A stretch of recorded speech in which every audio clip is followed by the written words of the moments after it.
Prosedur pengajuan usul Satya Lencana Karya Satya atau SLKS. Alur proses layanan pengajuan tanda kehormatan SLKS. Ada 5 tahapan dalam pengajuan SLKS. Tahapan pertama, seleksi calon penerima SLKS. Terdapat 5 aspek yang diseleksi yaitu status PNS, masa kerja, loyalitas, disiplin, dan kinerja. Tahapan kedua, penyusunan data usul SLKS.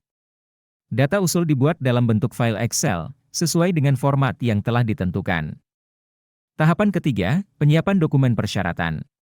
Dokumen persyaratan dibuat dalam format PDF, yang terdiri dari daftar riwayat hidup atau DRH, SK CPNS atau PNS, SK pangkat terakhir, SK jabatan terakhir, dan piagam atau petikan SLKS yang sudah diperoleh.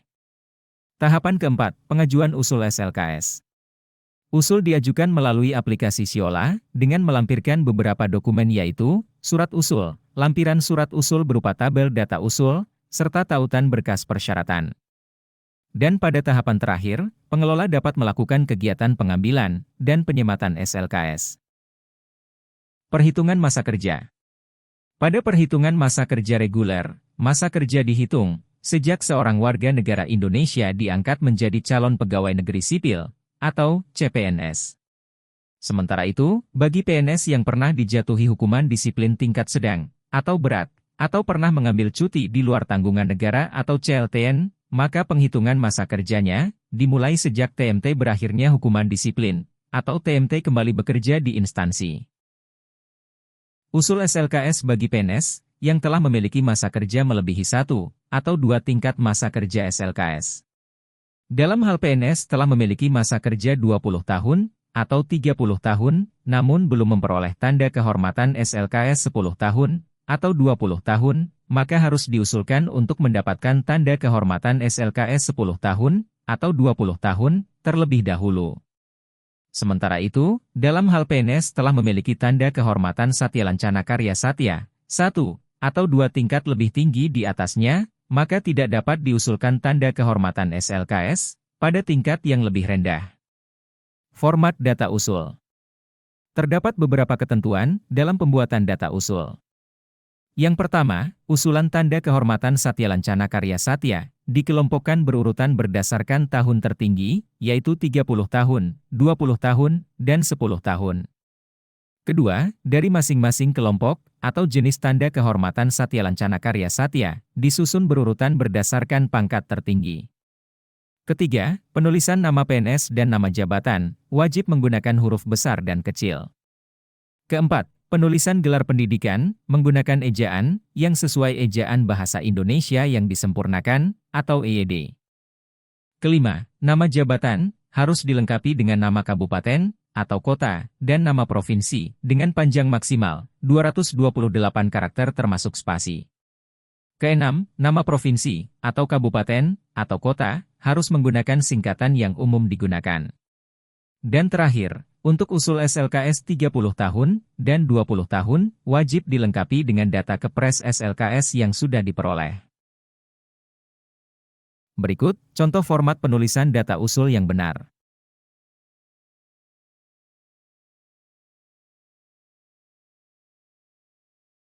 Penyiapan file PDF, berkas persyaratan.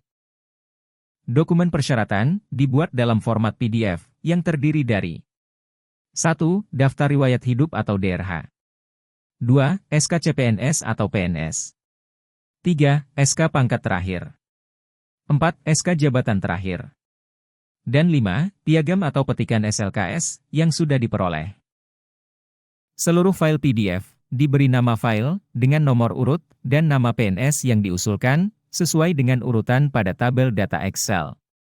Selanjutnya, folder berkas persyaratan dan data usul dalam bentuk file Excel diunggah pada Google Drive pemerintah daerah.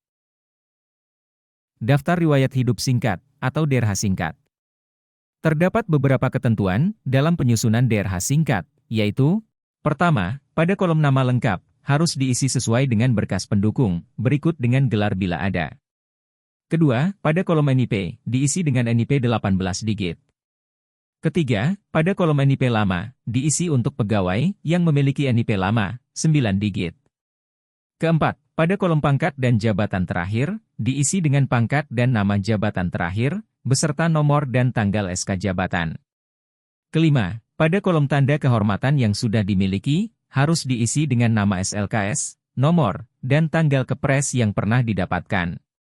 Keenam, pada kolom hukuman disiplin, diisi dengan tidak pernah dijatuhi hukuman disiplin tingkat sedang atau berat. Ketujuh, pada kolom CLTN, diisi dengan tidak pernah mengambil cuti di luar tanggungan negara atau CLTN. Dan terakhir, DRH harus ditandatangani oleh yang bersangkutan dan atasan langsungnya atau pejabat bagian kepegawaiannya dan harus diberi stempel. Surat usul atau pengantar. Terdapat beberapa ketentuan dalam pembuatan surat usul atau pengantar. Pertama, surat usul atau pengantar wajib ditandatangani oleh kepala daerah. Kedua, kop surat usul menggunakan logo Garuda Emas. Dan ketiga, surat usul beserta lampirannya disampaikan dengan cara diupload melalui aplikasi Siola.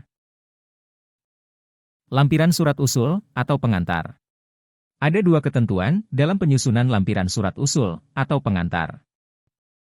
Pertama, lampiran surat usul atau pengantar bisa ditandatangani oleh kepala daerah atau wakil kepala daerah atau kepala BKD. Dan kedua, lampiran bersama dengan surat usul disampaikan dengan cara diupload melalui aplikasi Siola. Prosedur upload surat pengantar dan link Google Drive berkas persyaratan pada aplikasi Siola.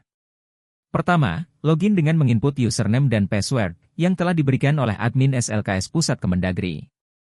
Kedua, pilih menu layanan administrasi, lalu upload surat usul. Ketiga, pada halaman upload surat usul, silahkan upload surat usul dan salin tautan Google Drive, tempat penyimpanan berkas persyaratan. Berikut, jadwal penyelesaian usul tanda kehormatan SLKS. Untuk periode Agustus, pemerintah daerah dapat mengajukan usul mulai dari tanggal 1 Agustus hingga 15 September. Sementara itu, untuk periode November, usul dapat diajukan dari tanggal 1 Desember hingga tanggal 15 Januari.